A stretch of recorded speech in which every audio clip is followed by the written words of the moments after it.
Olá, amigos e amigas que acompanham o canal do Luiz Ademar. Forte abraço a todos. Terminou hoje, domingo, 30 de janeiro, a primeira rodada do Campeonato Paulista da Série A3.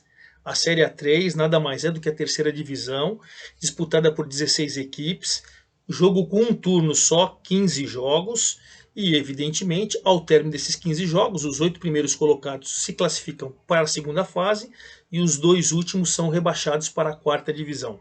Aí na segunda fase, os 8 que se classificam vão fazer 2 quadrangulares, o primeiro, o terceiro, o sexto e o oitavo, o segundo, o quarto, o quinto e o sétimo, e aí jogam entre os grupos, os 2 primeiros colocados vão para as semifinais, e aí as finais, os 2 sobem para a Série A2 do ano que vem. Bom, antes de mais nada, antes de nos aprofundarmos na primeira rodada, quero convidá-los a fazer inscrição no canal do Luiz Ademar, ativar o sininho para cada novo vídeo você ser avisado e principalmente, né, dê o seu like, dê sua informação, passe nos grupos que gostam do futebol caipira, do futebol do interior, e aí a gente vai batendo papo rodada por rodada. São 15, esta foi a primeira, e eu vou esmiuçar ela para vocês. Bom, nós tivemos 5 jogos começando no sábado, ontem, no dia 29. O primeiro deles às 3 horas, lá na cidade de Porto Feliz, onde o Desportivo Brasil do técnico Fernando Seabra perdeu, hein? Do Noroeste. O Noroeste vem fazendo grandes campanhas, é a terceira competição consecutiva com o técnico Luiz Carlos Martins, que inclusive é de Bauru. Ele está lá, ele teve o primeiro ano o Richarlison, o ano passado ele teve o Richarlison e o Alexandre, os irmãos, filhos do Lela, que é lá de Bauru, e esse ano não está nem com um nem com o outro. O Richarlison virou comentarista do Sport TV, o Alec Gol foi para o Primavera na Série A2, e ele está com um time jovem, e o Noroeste já começou fazendo gols. Você vai conhecê-lo, Leleco, tá sempre por lá no Noroeste. Fez o gol aos 27 minutos do segundo tempo. Noroeste surpreendeu o Desportivo Brasil em Porto Feliz e começou bem. Esse é o problema. O Noroeste vai muito bem na primeira fase, aí chega nos mata-matas, é aí que eu acho que o Luiz Carlos Martins vai ter que dar uma corrigida no caminho para tentar brigar pelo acesso. Brigar, tenho certeza que vai. É um time sempre muito competente. Então, Desportivo Brasil 0, Noroeste 1.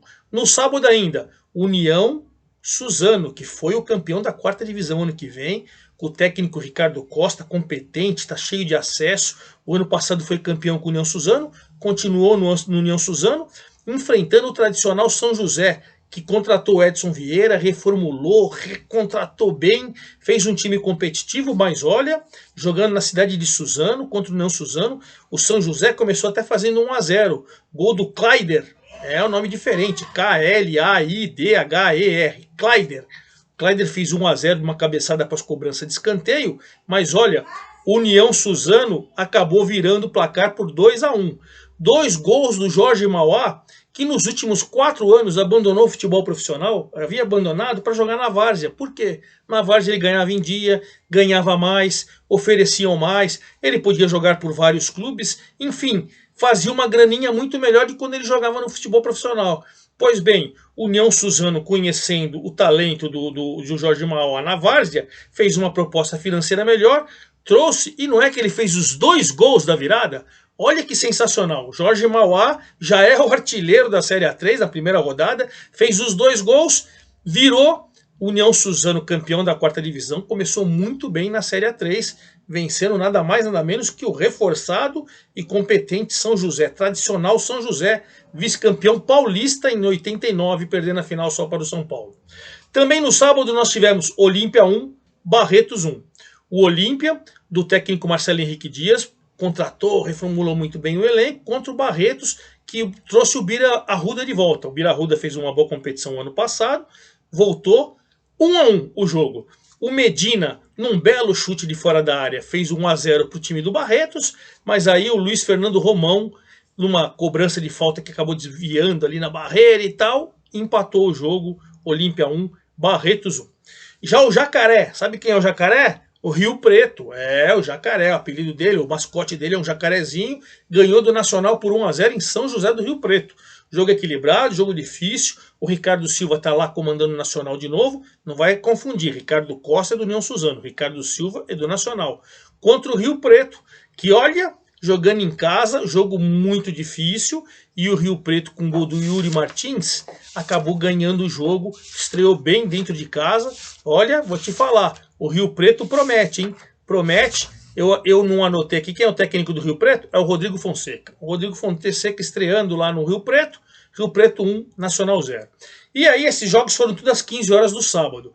Encerrando a rodada no sábado, o quinto jogo foi em Ribeirão Preto. O comercial do técnico Gustavo Marciano começou mal, hein?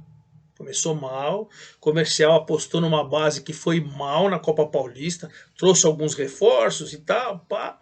Enfim, Gustavo Marciano.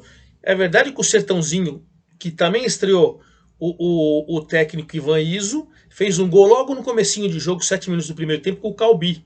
O Calbi, erro de saída de bola do comercial, o Calbi foi lançado, 1-0 o Sertãozinho. Depois o Sertãozinho se amarrou lá atrás, marcou bem, o comercial martelou. O comercial teve mais de 20 escanteios e mais de 30 finalizações. Não finaliza bem, tal. O Sertãozinho foi lá, o vizinho, né? Ribeirão Preto. Sertãozinho é 50 quilômetros, talvez nem isso. Mas enfim, Sertãozinho estreou fora de casa, 1-0. Aí nesse domingo tivemos mais 3 jogos. Logo pela manhã, o Capivariano, aqui cabe o negócio, a Arena Capivari, mais um ano, ela está sendo reformada, estava correndo risco lá, dizem, de cair algumas partes e tal. Então agora a prefeitura resolveu reformar e o Capivariano, mais um ano, não vai jogar em Capivari. Está jogando na cidade de Porto Feliz, onde joga o Desportivo Brasil, que no sábado perdeu em Porto Feliz para o Noroeste. Então este ano o Capivariano vai jogar lá também em Porto Feliz, no estádio Ernesto Rocco. E mesmo jogando em Porto Feliz, sem ser no seu campo, Porto Feliz é do lado de Capivari, tá? O Capivariano fez 3-1 no tradicional Marília. Rapaz, o Marília do Betão Alcântara contratou, pá, tal, tomou a cacetada do Capivariano, que mais uma vez o Hélio Cizenando, que o ano passado estava no Esportivo Brasil, esse ano está no Capivariano. E olha, vamos falar, o Yuri cobrando pênalti fez 1-0 para o Capivariano logo com 5 minutos. O André, numa jogada ali, depois de uma cobrança de falta, fez 2-0 para o Capivariano no primeiro tempo. E depois, aos 36 minutos do segundo tempo, Fernandinho, numa cobrança de lateral, ele recebeu, driblou, fez um belo gol, 3-0.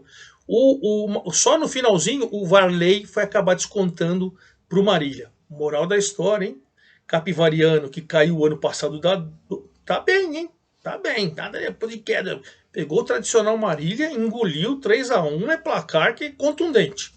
Também neste domingo, a Matonense empatou com o Sport Clube São Bernardo por 2-2. Vamos lembrar que o Sport Clube São Bernardo 2020 foi vice-campeão, subiu. O ano passado caiu da 2, voltou para 3. E o técnico é o mesmo, Renato Peixe. E a Matonense, com o Marcos Campagnolo, jogo igual, jogo muito bom. E os 4 gols foram no primeiro tempo. O Sport Clube São Bernardo começou com um golaço do Chuck fazendo 1-0. Aí depois o Caio fez 1-1. Depois de um cruzamento ele pegou de primeira. Aí o João Gabriel cobrando o pênalti virou o jogo para a Matonense. E aí depois o Johnny fez 2-2. No segundo tempo muita chuva, o gramado bem ruim. E aí o jogo ficou pegado e acabou 2-2 mesmo. E finalizando a rodada, já à noite, 18 horas desse domingo, lá em Birigui, o Bandeirante e o Votuporanguense empataram em 0-0. O Bandeirante, o técnico lá, o Paulinho McLaren. O Paulinho McLaren começou a carreira no Bandeirante de Birigui, e aí de lá ele desembestou, né, a fazer gols, a grandes times, teve uma passagem espetacular pelo Santos, vocês vão lembrar e tal. Paulinho estreando 0-0 contra o tradicional Votuporanguense, que está lá com o técnico Thiago Oliveira desde o ano passado, fez boa Copa Paulista e tal, e se preparou.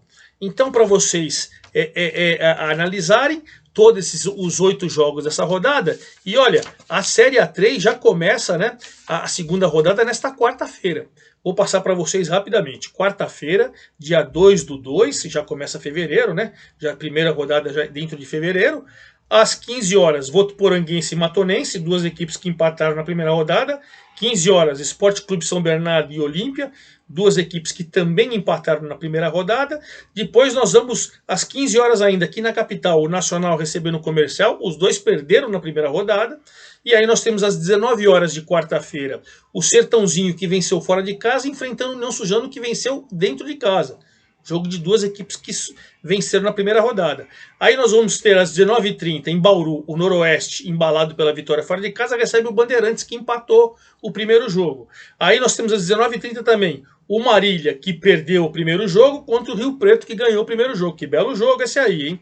Às 20 horas de quarta-feira, o Barretos e o Capivariano. O Barretos empatou fora de casa, bom resultado na primeira rodada, e o Capivariano ganhou no seu campo, né? Porque não joga em Capivari, joga em Porto Feliz. E aí a gente fecha também às 20 horas de quarta-feira com São José e Desportivo Brasil. E claro, assim que terminar a rodada, eu venho e passo mais um boletim de vocês com tudo o que aconteceu na segunda rodada da Série A3. É isso aí, forte abraço a todos, até a próxima!